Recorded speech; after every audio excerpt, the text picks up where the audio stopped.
Namo tassa bhagavato arahato samma sambuddhassa. Namo tassa bhagavato arahato samma sambuddhassa. Namo tassa bhagavato arahato samma sambuddhassa. These slides are actually prepared for a workshop. It's called the Mind Life Workshop, which is about how to practice mindfulness in daily life. My workshop is actually 1.5 days, but I've given only 1 hour, but today I think I've got only half an hour. So it's not going to be a workshop, it's going to be a talk shop. I'm just going to talk and just going to listen. I don't think you're going to have any time to do any practice. First of all, I must express my gratitude to Sister Joan Wong, who prepared these professional slides based on my Lao Ya slides. Okay, because she's a professional layout artist. Why do we want to practice in daily life? Why not just go to a retreat once or twice a year and do the practice in a retreat situation? So much more conducive. Well, if you do it in a retreat situation, then it's not so real. And then when you come back to your daily life, it's not so easy to apply what you have practiced in a very controlled environment. And besides, if you just practice in a retreat, you might be able to get some spectacular insights while you're on retreat. But when you come out back to the world, because your mind was not trained to operate or to meditate or to practice mindfulness in a real life situation, then it's very difficult to apply what was learned in an intensive retreat situation. I have been encouraging people to practice mindfulness in daily life, not as a replacement for intensive retreats, but something which is complementary and supplementary. When you practice in daily life, then when you go on an intensive retreat, you can settle down faster. And so actually they complement one another. In addition to that, you will get certain benefits by practicing in daily life. First, you can reprogram your mindset through direct personal experience. Secondly, you can understand your thoughts and emotions more, because that's what you're going to be seeing most of the time in your daily life. Whereas in an intensive retreat situation, you temporarily suspend all your responsibilities and obligations, and you go there and your mind becomes calm and serene, no thoughts, no emotions. If you're doing a samatha retreat, you're just focusing on your breath, maintaining your nimitta. It's very nice and peaceful. But when you come out to the world, you won't be able to do that. Right? You'll be bombarded by all the sense stimulus. So here is a practical application. You train your mind to get used to all these external stimuli. When you understand your thoughts and emotions more, then you begin to be more accepting of yourself and of others. This will become clearer to you towards the end of the talk. Unfortunately, we wouldn't have the time to do any practical. In my workshops, we start off with practical. We go off, take a walk, and come back after that to go through these lectures. And then we can carry on the next day by going for another walk. And we can practice while we are walking. Because when you're walking, you're exposed to a lot of sense stimuli. And you have to train your mind to be able to handle them and to see how your mind reacts to them. So when you're able to understand your thoughts and emotions more and begin to be more accepting and forgiving of yourself and others, it's easier to let go. Now, when you let go, then you get more contentment and happiness in life. Now, there are three major factors which are very important for effective practice of mindfulness in daily life. In fact, whether you practice mindfulness in daily life or in a retreat situation, these three factors are still very important. The first is mindfulness, Sati. If you have Sati or mindfulness, then this will eventually lead to Samadhi, composure. But your Sati or mindfulness must be continuous as you can manage. When you have composure, then wisdom can arise. And this is clear awareness. I purposely use the word awareness because I want to differentiate it from mindfulness. Because a lot of people tend to equate mindfulness with awareness. But they're actually a bit different, which I shall explain in subsequent slides. The Pali word for clear awareness is sampajanna. Sometimes it's translated as clear comprehension. That is the more popular translation. Now, since this talk shop is about mindfulness, let's start off by understanding what mindfulness is. I'm sure that most people here would have heard that mindfulness is present moment awareness, correct? This is a very popular understanding or interpretation of mindfulness as it is being practiced in secular application. Nowadays, the practice of mindfulness is sweeping the world like nobody's business in all aspects of life, not only in a spiritual sense, not only in psychotherapy, but also in the corporate world, in sports, in education, and even in the US Army. So, what is mindfulness? Mindfulness is an English translation of the Pali word Sati. And Sati means awareness of a past object. In the whole of the Pali language, there is only one word for to remember, and that is sarati, which is the verb of sati. Sati is a noun. So if sarati is a verb, then what is a noun? Remembrance, correct? And what does the word remembrance connote? It connotes awareness of a past object, correct? You can remember only something of the past, not of the present. And yet, people equate mindfulness with present moment awareness. Isn't there something wrong? How do you reconcile that? There is a way of reconciling. Depends on whether you are using conventional language or you're using very technical language that is concerned with microanalysis. It's very much like Newtonian physics and quantum physics. Newtonian physics is about the macro scale, about big bodies. Quantum physics is about subatomic particles, small, minute bodies, and they have different laws. Anyway, I was very curious about this, why mindfulness has been translated or interpreted as present moment awareness. And I've been doing a lot of research for many, many years, looking through the scriptures, as well as my own personal practice and the experience of yogis during interviews. And I found that there are actually 4 important aspects of mindfulness that can help us in our practice. And these 4 important aspects of mindfulness are applicable not only in the spiritual sense, but also in the material world. In fact, these 4 aspects of mindfulness are universal and essential for the successful and effective survival of any organism. I call that the 4 R's. The first one is to remember.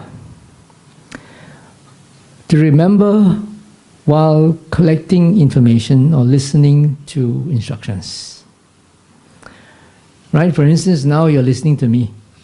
If you don't make a willful effort to remember what I tell you, then when you get out of this hall, and then you meet somebody along the road, and somebody asks you, what was the talk about? Well, it's an interesting talk, very nice slides. But what is it about? Can't remember lah. Right? If you don't make a willful effort to remember, you won't remember. You won't be able to recall, to recollect what you had memorized. And this is very essential for students, correct? When you read a book, when you read your textbooks, you have to make a willful effort to memorize them so that during exam time you can recollect what you have memorized and answer the questions. And it's not only confined to students, anyone.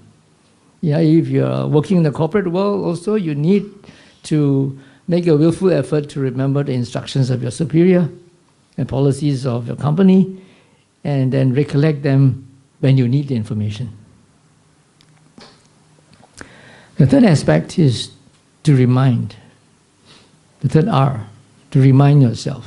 This is especially relevant in the spiritual path because nowadays we have many educational institutions which offer Buddhism as a subject. There may be people there who sit for diplomas and degrees and get PhD, very good memory, they can memorize a lot of things and they can write a lot of very long theses quoting a lot of citations from different sources. This is got to do with remember and recollect. But if they don't remind themselves to put these teachings into practice, then what good will there be? It's good only in the sense that, you get academic recognition, you come up with lots of papers.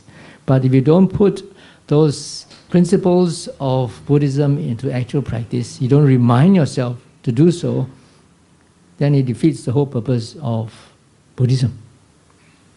The whole purpose of Buddhism, of learning Buddhist doctrines, is not because you want to pass exams. It's not because you want to get a degree. It's because you want to understand how to put them into practice. Right? So once you understand, you have to remind yourself to do so. So this is the third important aspect of mindfulness, the third R.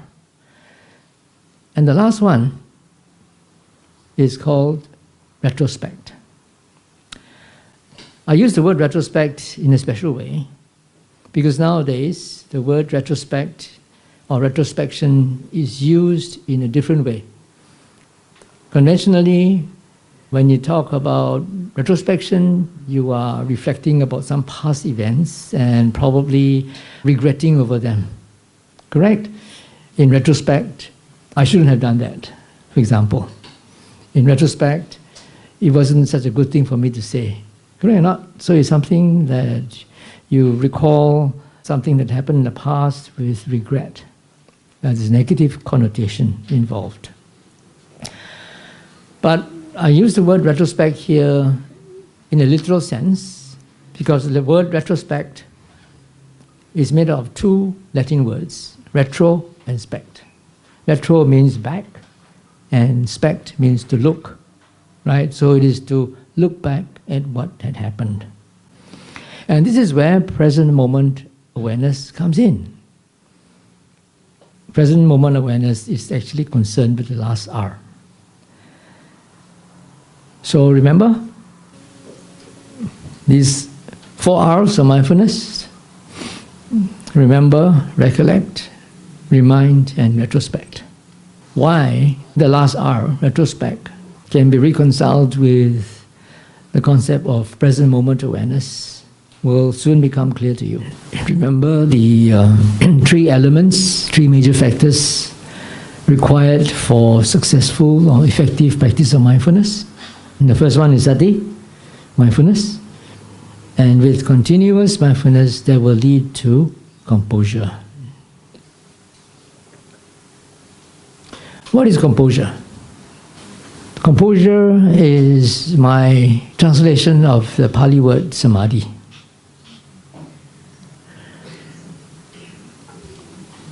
Samadhi is usually translated as concentration, but I prefer to translate it as composure, because the word concentration might give a misleading connotation.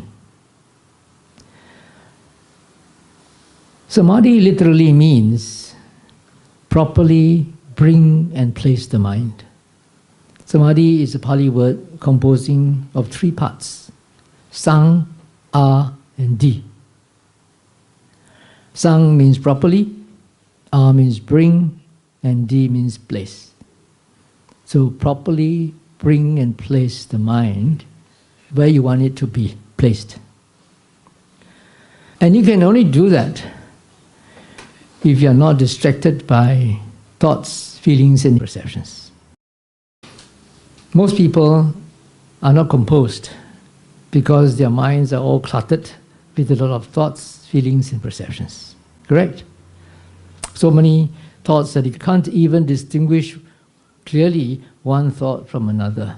And emotions and thoughts and perceptions all jumbled up together. And because of that, you don't have composure. You cannot properly bring and place the mind where you want to. You are distracted. That's why in the Pali Canon, Samadhi is defined as non-distractedness of mind. The mind is not distracted. So, in order to compose the mind, we need to do something. But before we do that, it's important to understand one very important principle about the features of the six senses. I call this the 5-6-1 principle. The 5 here refers to the 5 senses. The 6 here refers to the 6th sense, which is the mind. And finally, the 1 here refers to the object that the mind can take. Now, the 5 senses can only take present objects. Your eyes can only see something which is right in front of you, here and now. Same for your ears, your nose, your tongue, and your body. You can't hear the music that you heard last night if your player is not on and is not plugged into your ears. Correct? But the mind is different. The 6th sense, the mind can take objects of the past, present, and future, and imagination, fantasy, and beyond. A very classic example is, well, you saw something last night. Maybe you saw TV or video last night. Can you see with your eyes now? You can't because it's not open in front of you. But can you picture it in your mind? Yeah, it's a past object. For most of us, our minds cannot take future objects. For most of us, we only make projections of the future based on our past experience, correct? But there are some people who have got EXP, extra sensory perception. And these are the people who really can see the future. But it's a special power of the mind. Some people don't have this natural capacity, but they can develop through mindfulness, through training, and develop the mind so that it can actually take future objects. I'd like to share this story of one such person who has got a natural ESP. I was conducting a mindful hiking retreat in Singapore last year. And as we were hiking through one of the parks, we had to cross a slippery log, crossing a marshy area. One of the hikers had this ESP, and she was at the back. And there was one other lady hiker in front of her. And this lady knew that she's going to fall. So she got her handphone ready and took a video of her falling into the marsh. Usually, you won't have the time. When somebody falls, it's too late by the time you get out your video. But because she had this premonition, she knew that it's going to happen. And from her own experience, a lot of times, there's nothing she can do to stop what's going to happen in the future. We don't know whether that's a boon or there's a curse. There's also this very interesting story about Sun Lun Xiado. Sun Lun Xiado is quite a extraordinary person. He lived in the pre-war days in Myanmar. He was an illiterate farmer. Couldn't read, couldn't write. And he was married, he had a wife but no children. Sometime in his life, he certainly had an urge to learn how to meditate. So he asked one of his friends, how to meditate? And he said, very simple. All you need to do is to watch your breath. In breath, out breath, in breath, out breath. So that's what he did. He just sat down and watched his breath, in breath, out breath. And then he got composure. His mind was not distracted. Also because he was just an illiterate farmer, so not as hooked up as you people here, Not so many distracting thoughts and emotions and perceptions. And very strangely, soon after he got his mind composed, he could have this premonition. And he was a very frank person, very tit. And so after he practiced and then he had this composure, he walked along the road and he would meet up with one of his friends and then he would say, hey, you better be careful, you're going to get sick next week. And then truly it happened. But even worse is foretelling something worse that's going to happen. You're going to get an accident, you're going to die.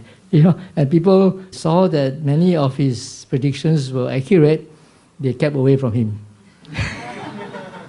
They'd rather not know the truth. Ignorance is bliss. But what happened to him was, he didn't stop there, he went on to meditate and eventually he became a stream enterer, once returner, a non-returner. And after he became a non-returner, he decided to become a monk. So he became a samanera. And after he became a samanera, he meditated and became an arahant. That's a story told in Myanmar. And as you know, there are many scholars in Myanmar. So when these scholar monks heard that this person is supposed to be an arahant, they came to question and interrogate him and see whether he's really an arahant. And these were scholars, So they were satisfied that he was one. And even one scholar had studied the Visuddhimagga, the path of purification, before. He's not a practitioner, but he knows the text. And he taught this new arahant how to develop the psychic powers. But he himself doesn't have any experience, He taught him based on the Visuddhimagga. And so eventually he also got psychic powers. And very interestingly, he was very curious how he, being an illiterate farmer, could attain such a high state of enlightenment. And so he made use of his psychic power to look back into his past lives. Recollecting one's past life is Pubbe Nivasa Nusati. The word Sati is there, recollecting your past life. And he found that during Kassapa Buddha's time, that's our previous Buddha before this one, he was a bird. And somehow that bird had some urge to want to dana the Buddha Kassapa. So the bird went to pick some fruits, some berries maybe, and then went to offer Kassapa Buddha.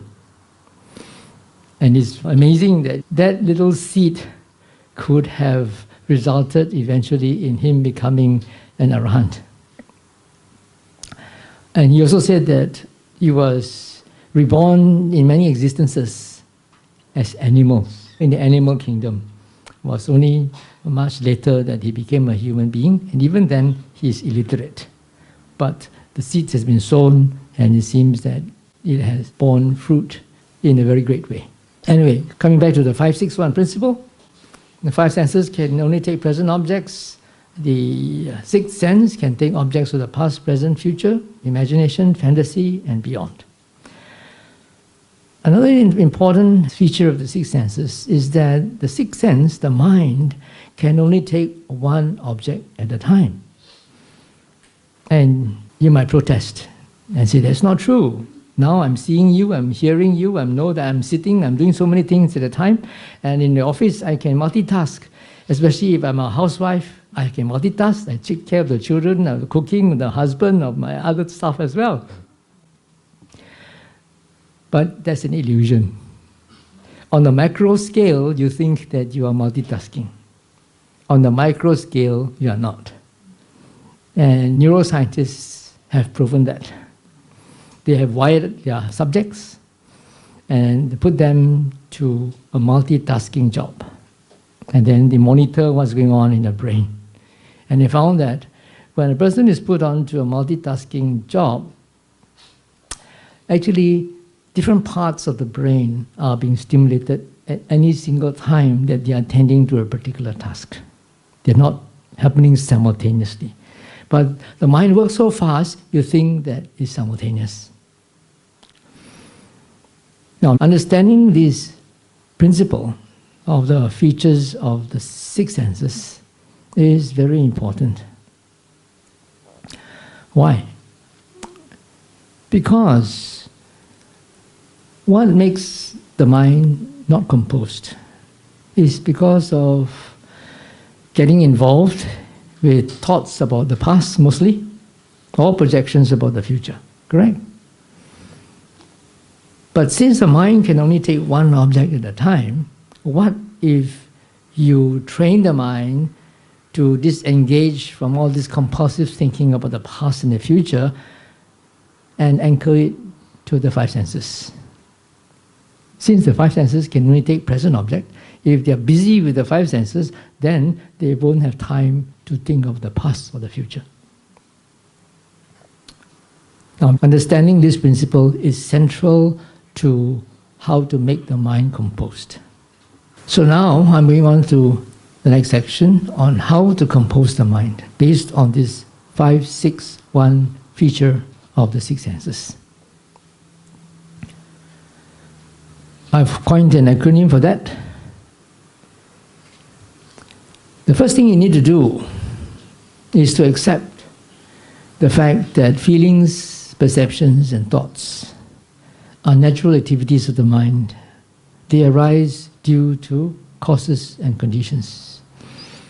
Well, initially you may not be able to see these causes and conditions. You may not be able to relate how these thoughts, feelings, and perceptions arise due to certain causes and conditions.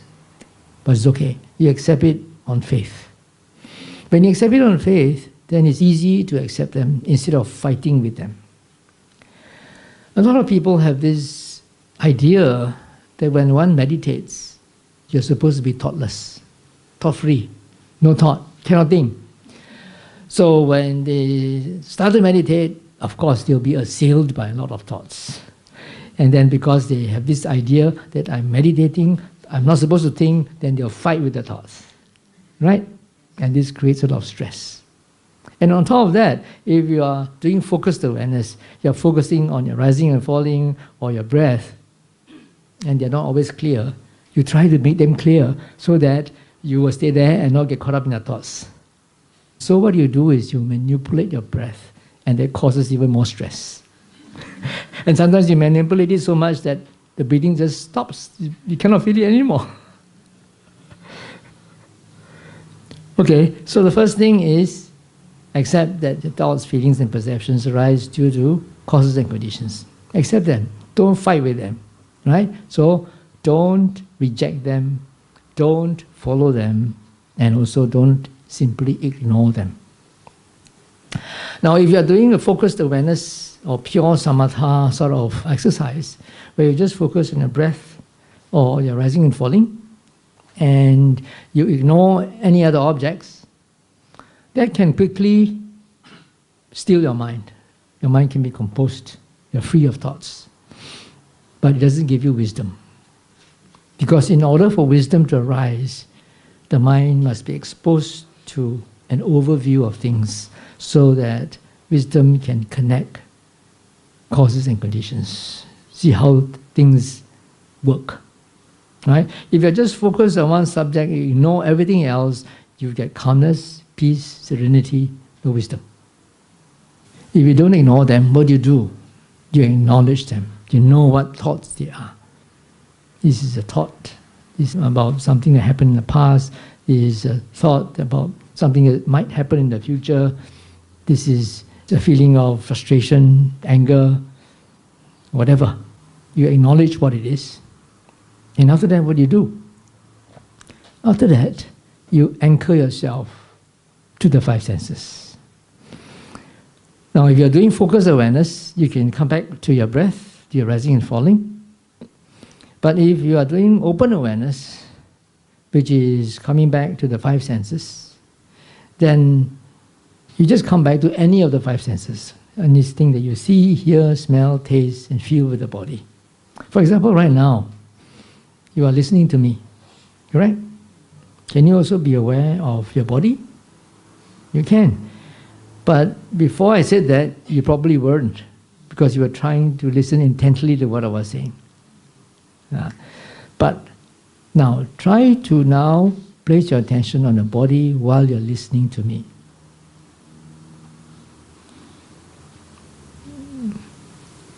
When you do that, there's a different feeling. You get a sense of objectivity. Correct or not? You're stepping back to look at things and an overview of things, not absorbed in the content of my speech. Another thing that you could do is, now that you are looking at me, try to defocus. Don't focus on me. Focus on the space in between you and me.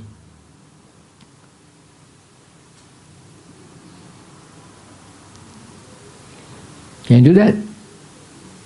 Okay, when you do that, also it gives you a sense of objectivity. You are stepping back to look at things as a whole. You're no longer absorbed in the contents of what I'm saying. Right?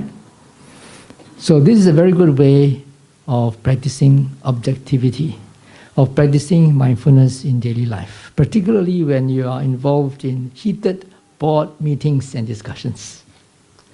Step back. Don't jump into an argument. Step back, be aware of your body, be aware of the space in between you and the other person you are talking to. That will give you a sense of objectivity.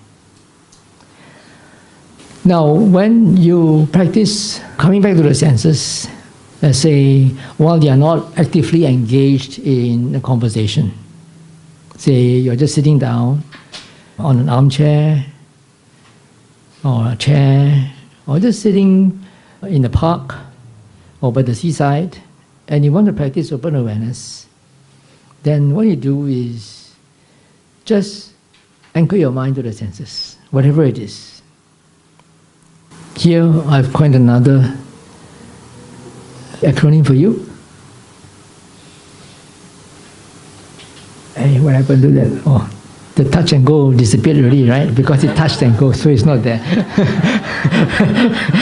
Okay.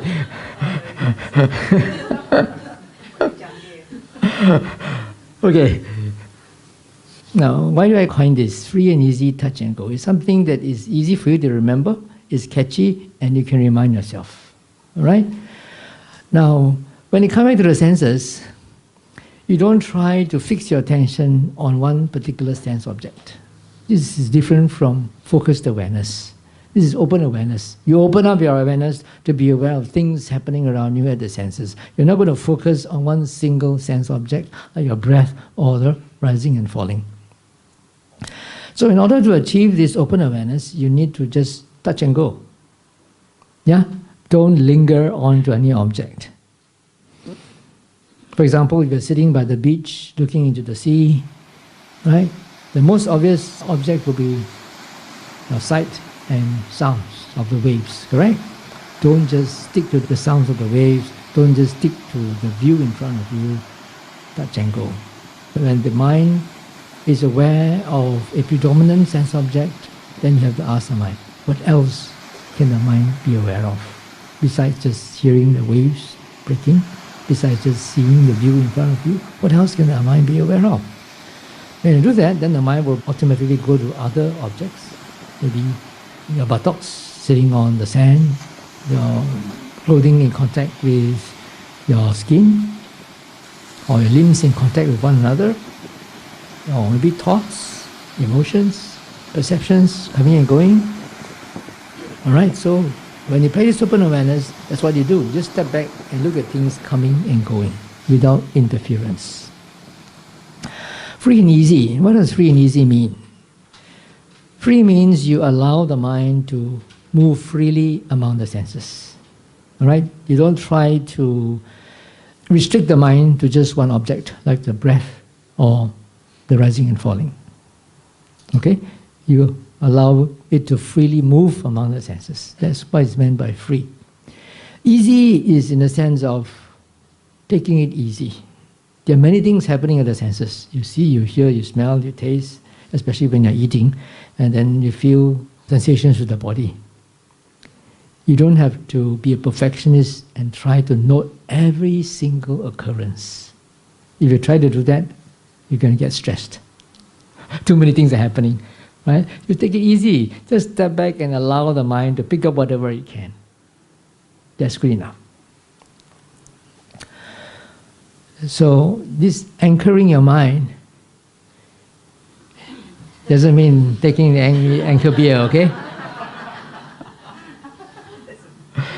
That sort of anchor won't make you compose. It'll make you go wild. Okay, so this is the second step, the second important factor that will help you to practice effectively in your daily life. When you have continuous mindfulness, you're able to bring back your mind to the five senses without getting caught up in unnecessary thinking. Then your mind will become composed. Alright? But the problem is, we cannot stop thinking altogether. Right? You're living in the world, you have a lot of responsibilities and obligations, you have to fulfill them. So that's why we go on to the next step, clear awareness, in order to be able to distinguish what thoughts you need to follow and what thoughts you need to discard. So when the mind becomes composed, then you can be clearly aware. In the scriptures, clear comprehension or being clearly aware is often defined as being aware of your daily activities. When you are engaged in activities such as going forward and turning back, looking ahead and backwards, bending and stretching your limbs, using your utensils and wearing your clothes, eating, drinking, chewing, tasting, urinating and defecating, going, standing, sitting, sleeping, being wakeful, speaking, being silent. Which part of your life is excluded? Right? You're supposed to be clearly aware when you're engaged in any activity in your life. It covers every aspect of your life. Right? Who says that meditation means only going on intensive retreat? You're supposed to be clearly aware of whatever is happening to you in every aspect of your life. There's nothing profane about urinating and defecating. Yeah, it could also be a means for you to understand the true nature of reality. But the question is, okay, you're supposed to be clearly aware when you're engaged in all these activities, but clearly aware of what? Are you supposed to be clearly aware of the physical activities or something else? In another sutta in the Satipatthana Samyutta called Sati Sutta, the Buddha says that one should be clearly aware of feelings, thoughts and perceptions when they arise, persist and pass away. Which means to say, Clearly aware encompasses not just the physical awareness, but awareness of what goes on in your mind while you are engaged in those physical activities. You understand? Yeah. In some meditation retreats, they emphasize more on the physical aspect. Yeah. You are aware of the physical sensations or the movement of your body sensations. But there is more to it than that. You have to be aware of the feelings, thoughts, and perceptions that are happening while you are engaged in these activities. So how do you aware of them? That's why I said earlier, when your mind becomes composed, then you begin to see that there are many thoughts arising in your mind.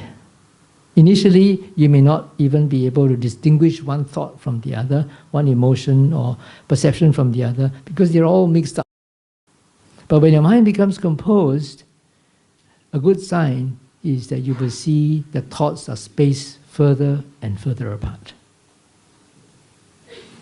And then you have the space to catch those thoughts and process them before you act on them. Most people are not able to catch that initial urge or thought of wanting to think of something or say something or do something. Right? Because they don't have the last R, retrospect, looking back at what had immediately happened. So if you have not trained your mind to catch intentions, then you'll be swept away by all your initial urges of wanting to think or speak or do something. And then you regret later, I shouldn't have wasted my time thinking of all that stuff, it's all useless. Or I shouldn't have said that was very unskillful, caused a lot of trouble. Or I shouldn't have done that, that made a lot of loss because of that. That's because you did not have the space and you did not train the mind to process that initial urge or intentions before you pursued them. So when you are clearly aware of your thoughts, perceptions, and feelings, it means that you are able to process them in a certain way. According to the commentaries, there are 4 aspects that you should need to investigate. And what I've done is created another acronym for you to easier remember. And I call it the bar test. Not the bar code, okay? Bar test. First, you need to find out that initial intention that you have to think of something, to say something, to do something. Is it beneficial? Now, from the Buddhist point of view, applying a very general Buddhist code of ethics, what is beneficial will be something that is not harmful and which is going to be beneficial for yourself and others, correct? But there's only a very broad base. You can apply this to more specific cases. Is it beneficial to me as a parent?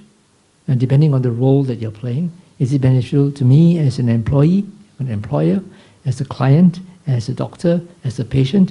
You play different roles in your life at different times, and so you can actually apply this according to the role that you're playing. Yeah, so this is actually very flexible, but very useful. So when you find that it passes the B, then you go on to the next one, which is appropriate. Well, it may be beneficial, but is it appropriate or not? For example, you see a colleague doing things in a certain way, which you think is not very effective or not very proper, and you want to correct him or her. So you could rationalize that it's beneficial for me, for the company, for this group that I'm working for. But you have to look at the appropriateness of the situation. Is it the right time? Is it the right mood? Is that person in the right mood? Is it the right place to do so? And even more importantly, is the right expression. Are you going to say it rudely or politely, in a tactful way, Yeah? So you have to look at the propriety of the situation. So if it passes the B and the A, then you go on to the next one, which is whether it's relevant. Whether it's your job or not. If it's not your job, better don't try to interfere. You might get into trouble for that. Right? And the second aspect of being relevant is that whatever you want to pursue, if it has passed the B and the A, will it actually conduce to perseverance in carrying out your duties? So that's also another aspect. Then the final one, the last R, is reality. Is it realistic? There are two aspects of this. One is factual, and one is whether it's practical or feasible or doable. Now, the first one, factual, is very important for relationships. Especially when you have certain suspicions about what your partner or your spouse has been doing. If it's not factual, there's no evidence, right? Don't open your mouth, okay? Don't get into trouble for nothing.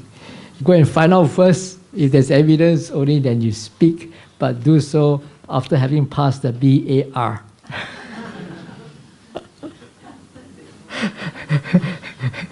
A lot of times we base our decisions on assumptions.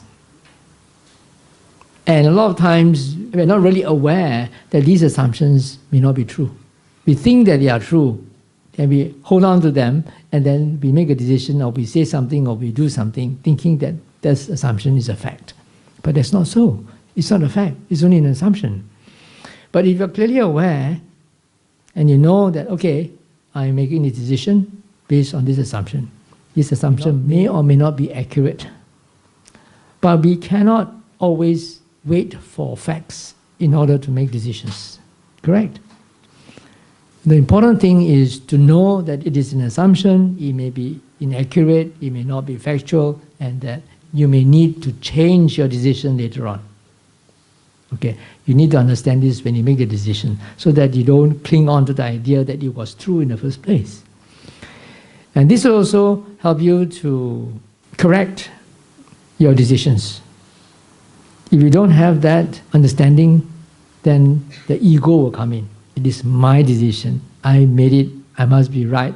So when the assumptions turn out to be inaccurate or false, then because of your ego, you don't want to admit that you're wrong. Correct or not? Lots of time, that's what happens. So if you do it with clear awareness, you know that this is only an assumption, and it might not be true. I might have to correct myself later. Then it's not so bad. You're already prepared for it. Or you could even say that from the very beginning to whoever is involved in that decision making. And everybody will be aware, and everybody will be willing to change due to updated findings. Okay, so the last one is whether it's doable, feasible, or practical. Yeah? This is an aspect of being realistic. This is quite obvious. If you're going to do something, you have an idea, make sure that it passes through all these bar tests. Now, in conjunction with appropriateness, there is a few suttas, two suttas, where the Buddha talked about well-spoken speech. There's one sutta called Subhasita Sutta in the Sutta Nipata 3.3, where the Buddha said that there are certain qualities that qualify for well-spoken speech. And here I have given you another acronym, which is we rent. Now we rent a house, we rent a car, or we rent something. Right? The we here stands for well-spoken. The person speaks only well-spoken speech. The sutta is about well-spoken speech, and here the Buddha says the first quality is that it must be well-spoken speech. That's not very helpful, is it? It's just like right livelihood is defined in the suttas as here a disciple of the Noble One refrains from wrong livelihood and engages in right livelihood. How helpful is that? Well, luckily we have other suttas to refer to. Okay, anyway, the second one is R here means righteous. Righteous in the sense of being just, not unjust. Not righteous in the sense of self-righteousness. Sometimes people have this self-righteousness and become very dominating and domineering in their relationship with others. You know, we're not talking about that righteousness. We're talking about being just, not unjust. En here refers to endearing. Endearing means something that's polite, that people like, and not saying something which is rude or impolite. And finally, it is truthful. Okay? So this has got to do with appropriateness. You want to say something, then if you want it to be well spoken, then you must fulfill these qualities. Then there's another sutta called the Vacha Sutta, that's in the Anguttara Nikaya. Here again, the Buddha says, speech that is accompanied by 5 factors is well-spoken speech. Okay, here at least we know what well-spoken speech is. And one of the qualities is not well-spoken speech itself, it's something else. And here I have come up with another acronym. It's called BET and tip me. First one is we rent, and second one is we bet and tip me. You know, like if you tip a waiter, you make a bet and you tip. You make a bet and then you tip. Okay, BE here stands for beneficial. Okay, and the T stands for truthful. Then the TI stands for timely. And the P stands for polite, and the ME stands for with metta. Okay, so this is well-spoken speech. So you will see that there is some overlap, correct? There's an overlap here, for example, in endearing. Endearing is something that is most probably accompanied by metta, and it's polite and spoken at the right time. Right? So this is somehow overlapping. And then of course, truthful appears in both of these suttas. Okay. The next thing you need to know is the relationship between Sati and sampajanna, mindfulness and clear awareness. Earlier on I talked about the 3 major factors for effective practice of mindfulness in daily life. And I gave you a sort of a linear connection from mindfulness leading to composure to clear awareness, correct? Now, what is the relationship between mindfulness and clear awareness? They have different roles to play. Mindfulness brings a past object to the mind's attention. You know, the mind has got different departments, and different departments do different jobs. It's just like when you work in a company, you have the finance department, you have the marketing department, you have the public relations department, you have the HR, and so forth. Different departments do different jobs. So here, the job of Sati is just to bring a past object to the mind's attention, full stop. There's no wisdom in Sati.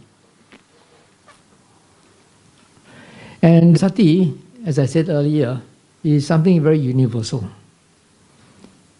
Then we talk about the 4 R's of Sati earlier. You don't need to be a Buddhist to have the 4 R's. Any successful student, any successful person in the world would have the 4 R's. Otherwise you would not be able to function successfully as a living being. Even animals have the 4 R's. So the job of Sati is very fundamental. It just brings a past object to the mind's attention. After doing that, then that's when sampajanna comes in. Sampajanna will make use of the information and instructions from Sati to evaluate and understand the object.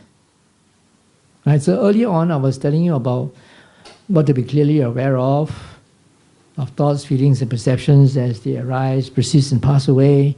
And I said that how do you evaluate? You evaluate in terms of the bar test, which is a sort of a value system. Right? These are all information. Right? And your mind has to process all this information. Your mind has to try to remember them so that you can put that into practice in your daily life. Right or not? So this depends on Sati. If you have no Sati, you don't have a good memory, what I tell you now goes in one ear and comes out the other ear, how are you going to practice? Okay? That's one thing.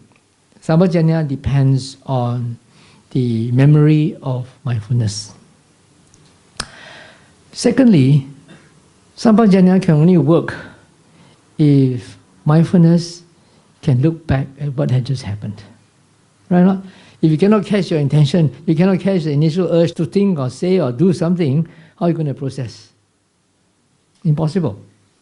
So that's why you need to have mindfulness before you can practice sampajanna or clear awareness. But again, if your mindfulness is not strong enough, not enough composure, you also will not be able to practice clear awareness. When I say composure, and I want to reiterate, I'm not talking about that one-pointed, focused awareness. I'm talking about the ability to place your mind where you want to without being distracted by thoughts, feelings, and perceptions.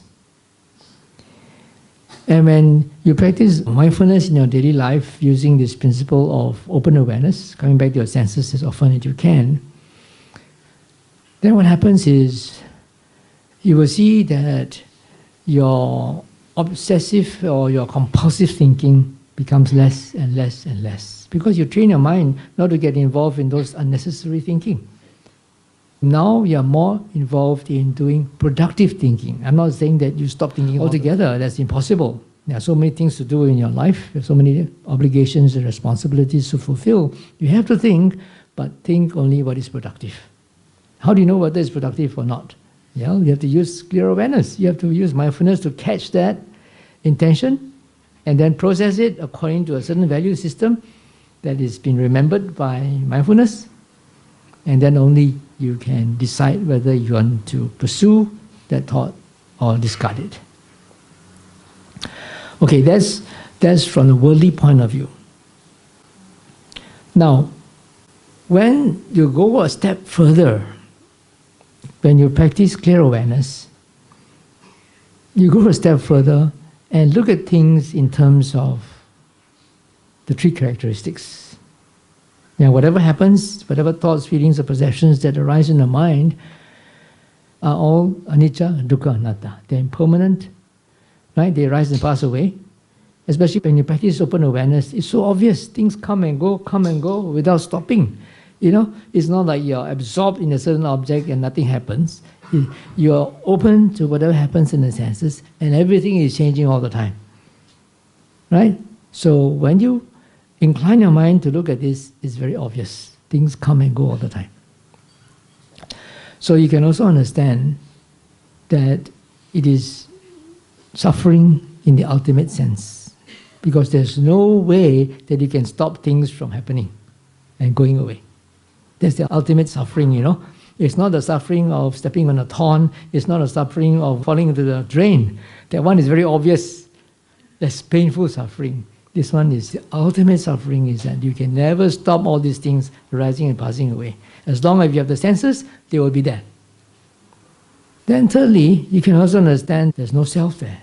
There's no one in control. All these come and go, even against your wishes. But more importantly, if you can see the cause and condition, why do these things arise and pass away? Okay? These are all due to causes and conditions. So you will need to have more time to do some practice before you can grasp what this means, because it's very profound. To give you a very simple example, like you were walking along the road, and then suddenly you come across somebody that reminded you of another person in the past who had cheated you. And immediately what happens is there's a reaction in the mind. You feel very upset or maybe angry. Okay, look at that thought. Did you purposely think that thought? Or that thought arose by itself? The thought arose by itself. Why? Because of cause and condition. What is the cause? The cause is because your eye came into contact with an object. Correct or not? And what is the condition?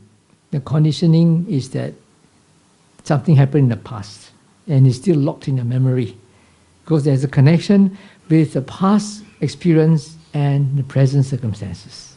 So these present circumstances are the causes, and the past experience and past conditioning are the conditions. So these two will influence the way your mind thinks, the way you react. This is just a very simple example. Actually, this is very, very important because it is at the root of all our habitual reactions. If you cannot see the cause of our habitual reactions, you will always become a slave of your habits.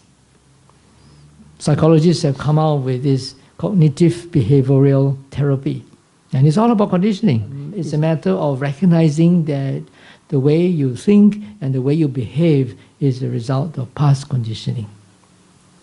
And when you can realize that, then you can let go.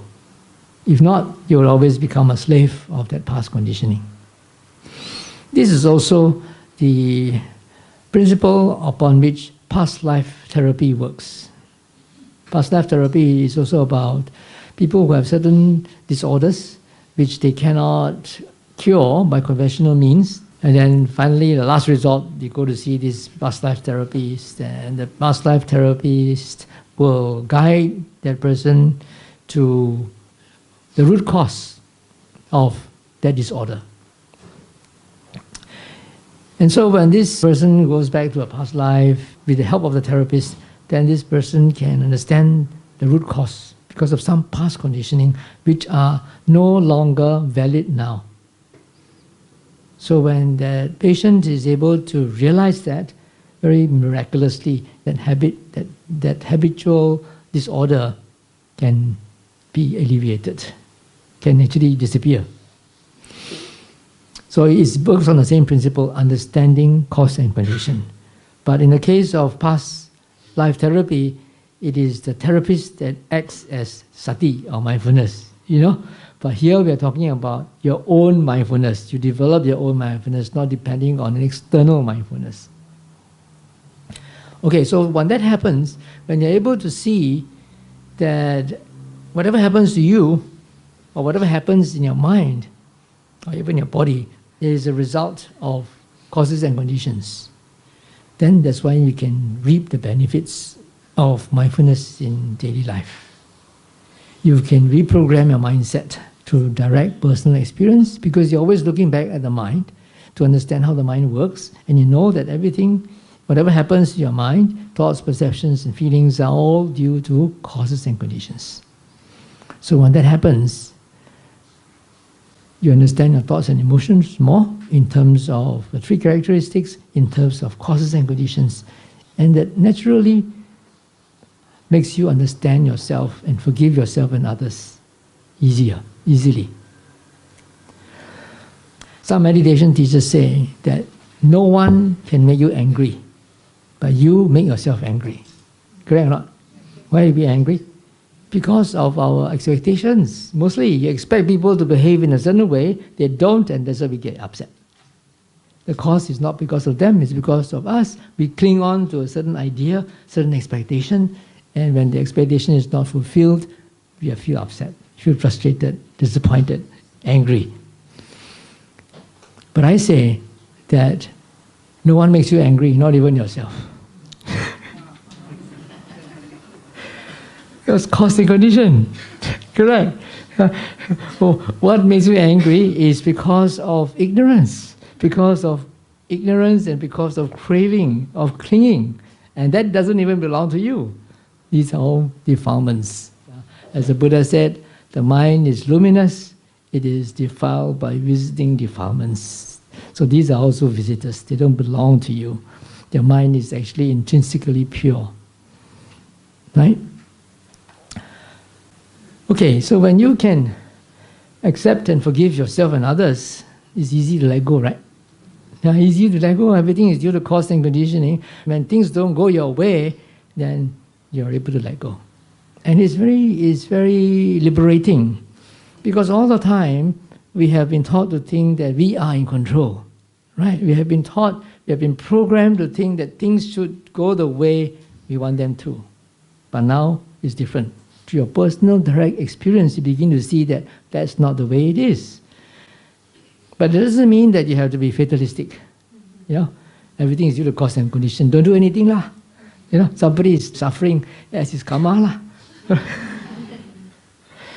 But whatever you do right now is also a cause and condition for future effects. Although we cannot be absolutely certain whether what we do now will result in what we have in mind. Because there are so many other factors involved, so many other variables, so many other causes and conditions. What you do now may be a positive cause and condition to actualize an aspiration or an aim. But there could be other causes and conditions due to your past karma which obstruct this. Or there could be other causes and conditions that support this. It depends on a lot of other things. From the Buddhist point of view, we say it's your karma now. Whenever we cannot understand things, we say karma lo.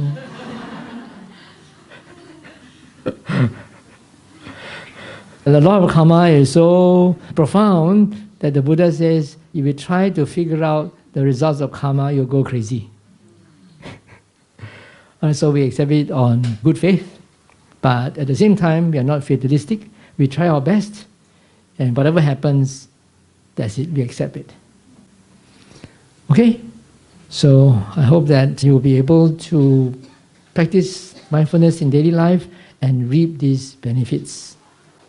And also, if you are really very keen on more lofty ideals, being mindful in life, in the daily life, can also help you when you go on a retreat center to strive for liberation. Okay? So let me stop here. Okay. Any questions? First of all, thanks Bhante for a very enlightening talk today. I refer back to what is mindfulness, the 4R. I'm more interested to the retrospective R, Bhante. Here written as looking back at what had just happened. My question is, do we just at looking back, observing, or do we allow some analytical thinking on it? Analytical thinking. When we look back, do we analyze it? Do we allow some level of judgment on it? When we look back sometimes, looking back, observing, oh, is this right? Is this wrong? Do we judge or we just observe only? Thanks, Bhante. I think I already explained this in the roles of Sati and sampajanna, correct? The role of mindfulness is just to look back. The role of sampajanna or clear awareness is to analyze. So that analysis will depend on the value system that has been remembered by Sati. So they are all very, very closely related. Right? Now I also want to talk about Sati and Sanya. If you're all familiar with Pali, Sanya means usually translated as perception. The word perception is a problem, because in English it has got different connotations. Now, in actuality, in terms of experience, I would say that Sati is willful memory, and Sanya is spontaneous memory. Right? Willful is something that you have to put in the effort to remember. And spontaneous memory is that when you see something, immediately you know there's a man, there's who and who. That's spontaneous memory. But spontaneous memory can also be a result of Sati. It's because of Sati, initially you put in the effort to remember, then eventually it becomes Sanya. It becomes spontaneous memory. Right? So now, when I say you reprogram your mindset to direct personal experience, you are using mindfulness initially, and then eventually that will influence your mind and your sanya will change. And instead of looking at things in terms of control freak, you begin to look at things in terms of cause and conditioning automatically. Yeah, in the old days, before you actually started practice meditation, practice mindfulness in daily life, before you could see into cause and conditioning, you always thought that people were wrong. Someone is to blame somewhere, right? But now it's different. Whenever you see anything that happens, immediately the mind will just go to cause and conditioning, right? So the mindset changes, the way of looking at things changes because of the application of mindfulness that affects your perception.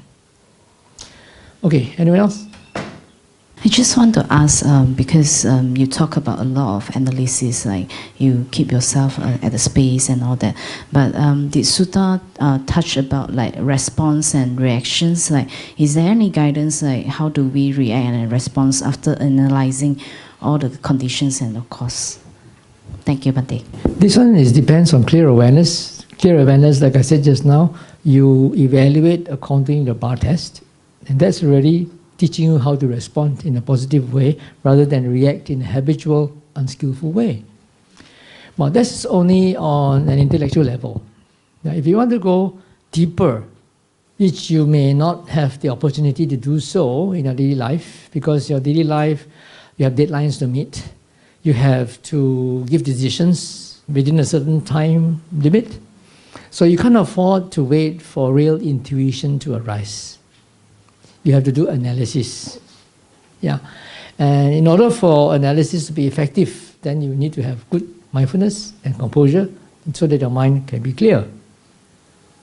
But if an issue that you are facing is not something very urgent, no deadline, maybe it's a long-term issue, a relationship issue that you have with somebody, and you really want to have an intuitive or real wise decision to arise, then you don't do so much analysis.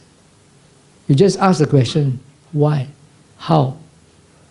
How do I resolve this issue? Because this is a long-standing issue, it will arise again and again, right? You won't miss it. So whenever it arises, you throw in the question, how to resolve this issue? Just ask, but don't analyze. And then come back to your senses, right? So what will happen is that your subconscious works in the background. When all the supporting evidence, all the supporting facts are collected, then the answer will arise. But that's on an intuitive level, and that is something more accurate than just doing intellectual analysis, right? But as I said, you have to be practical. If you have a deadline to meet, then you have to do it in an intellectual way. If you have no deadline to meet, then you can do it in intuitive way. Don't analyze so much. Just ask a question, come back to your senses. Okay. Anyone else? Is there any difference between emotions and feelings that you use in your slides? The word emotion is an English word that is a combination of different things, of feelings, thoughts, and perceptions. The word feeling, if we use it from the Pali terminology, is something very basic and rudimentary. Feeling means whether it is pleasant, unpleasant, or neutral. From the Pali point of view, that's what is feeling. There's no Pali word for emotion. Emotion is strictly an English word. The word emotion connotes feelings, whether it's pleasant, unpleasant, or neutral, as well as thoughts, what's going on in your mind, as well as perceptions, how do you perceive things, right? All these contribute to an emotion. An emotion could be something positive or negative. Most of the time it's used in a negative way. But in a positive way, this could refer to the 4 Brahma Viharas. Having loving kindness is an emotion, is a positive emotion. Having sympathetic joy, having compassion, having equanimity, these are positive emotions. Negative emotions are those accompanied by unpleasant feelings. All right, so that's how the word Emotions and feelings are used in this context. Emotions covers a wider range. Emotion also involves physical sensations, right? Physical sensations, feelings, thoughts, perceptions is a composite. Okay, hope that answers the question. Okay, anyone else? The perceptions here is only referring to the sanya as in the 5 aggregates, or including sankhara and sanya both? The Pali words used for this is vitakka, vedana, and sanya. And vitakka means initial thinking. Right? It's different from vichara. Vichara is continual or discursive thinking. So vitakka is the initial thought that arises. Okay? Then vedana is feeling, just pleasant, unpleasant, or neutral. And sanya here refers to spontaneous memory or identification. Right? Sanya, from the Buddhist terminological point of view, it has 2 functions. One is to remember what it has cognized before in the past. Right? Recognition, to recognize what has already been cognized in the past. That's the first. The second is, if it is not something that has been cognized in the past, it's something brand new, then it will identify. It will register. So that next time it can recognize. Understand? So that's a very basic and rudimentary function of sanya, either to recognize or to identify. The English word perception is something else. The English word perception has a wider meaning. It also means interpreting. You perceive something in a certain way, there's interpretation involved. Whereas in the Pali usage of the word sanya, it's more rudimentary. And then when you talk about having an interpretation, that would involve the 4th aggregate, sankhara, intentions and volitions. Whereas sanya is non-volitional. Yeah? Sanya is non-volitional, it's something spontaneous, although it could be the result of volitional activity. Like mindfulness will influence your sanya. Okay, anyone else? We read about observing mind and experiencing mind. May I know how many minds do you have? We have millions and millions of minds. There's a problem with the English language. You know, English language, the word mind is singular. You only have one mind. You don't have more than one. But in Pali, the word citta is singular and plural. So we have many minds. It's actually different events, mental events that arise and pass away. The problem is if we use English, then we have this wrong view already. There's only a permanent mind. Yeah?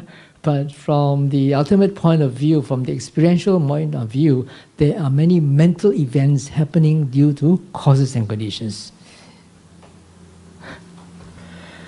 Okay, anyone else? Bhante, you mentioned that when we go for retreats, we will have exotic experiences as compared with exotic or whatever you call it.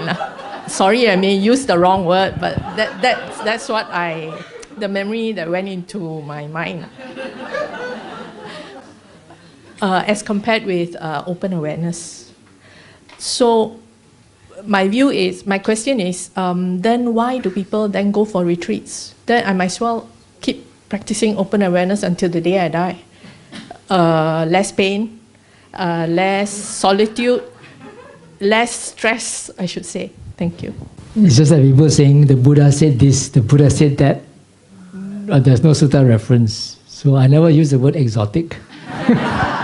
Luckily, I'm still alive. The Buddha is not alive to say anything. I say spectacular. Yeah, spectacular experiences. That's just the problem with sanya, you know. We only remember what we want to remember. I say spectacular, but she remembered exotic.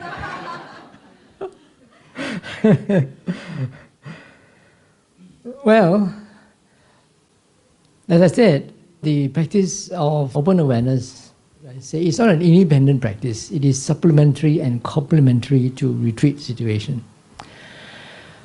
The Buddha also encouraged his monks to practice some sort of focused awareness to get the jhanas, to get the abhinyas. Sometimes you would ask them to get the abhinyas, the psychic powers, before actually even embarking on vipassana. Right? So, but the Buddha knew best what is best for each person. Some people need a high degree of samadhi and to see in very, very detail in order to be satisfied that things are anicca, dukkha, anatta. Okay?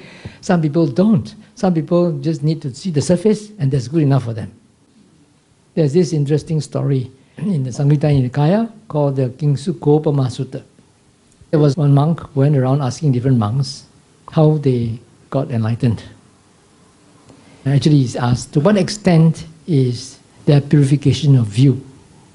And so one monk says, well, as long as you are able to see the rising and passing away of the 6 bases of contact, right, which are the 6 senses.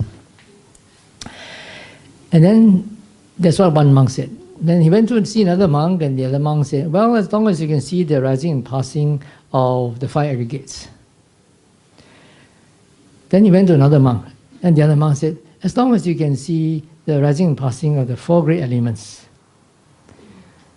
Then he went to another monk, and the other monk says, well, as long as you can see that whatever has the nature of arising has the nature of cessation. And this monk was really confused. What do I do? Do I observe the 6 senses, or the 5 aggregates, or the 4 great elements, or just whatever arises has the nature of cessation? So he was so confused, he went to ask the Buddha, and the Buddha told him, all of them have attained their awakening, but it's just that they spoke from different angles according to their disposition. Right? So we cannot really say that one single method is best for everybody. It depends on what is good for you. Yeah, so many things are available in the market. You go to a mall, you go and window shop and see whatever fits you.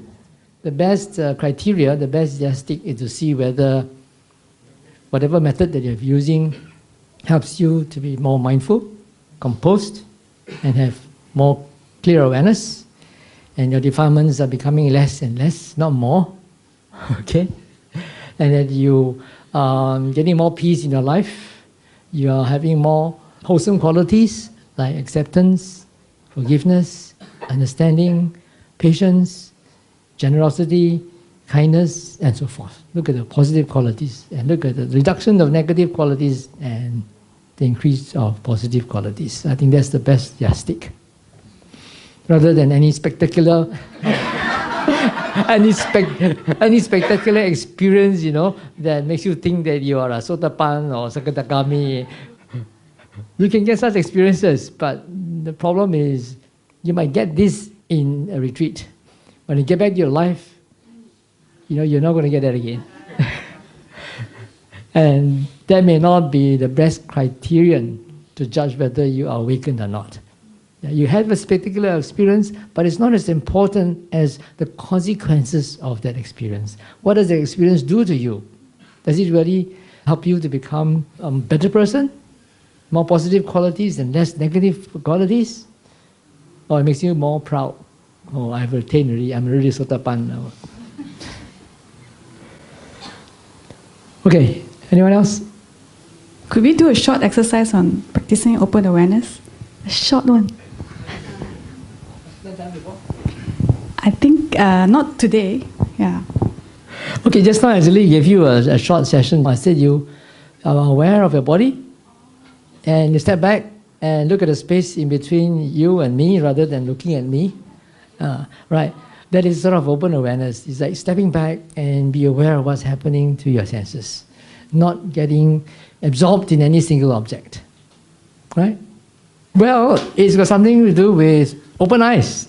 Sometimes people say this open eye meditation. They don't call it open awareness meditation. They call it open eye meditation because usually people practice with their eyes closed. And then they always ask me, why must I practice with my eyes open? So distracting, cannot concentrate, cannot focus. That's the problem. Because you train your mind to meditate only when your eyes are closed. So when your eyes are open, 别走了. So how useful would that be in your daily life? So might as well train your mind to practice with the eyes open. actually is a very, very good opportunity to see how your mind works. How the mind is so capable, you know. Every single thing you see, you will comment. Right? If you close your eyes, you don't see all these things. You don't know, you think you're a saint, you're so focused, you're so nice and serene. But the moment you open your eyes, you know, all these things will come. Right? And that's why it's so important. Open your eyes and look at your mind, look at the thoughts. See how they arise. Even if you have any comments or any nasty comments or judgments on people, that's not you. You didn't purposely think that. It came about because of past conditioning and present circumstances. Right? So look at that. Don't be too judgmental on yourself. You know, when you're judgmental on others, that is also another negative emotion. Just look at things as not me, not mine, not myself, due to cause and conditioning. Okay, I think that's enough for today.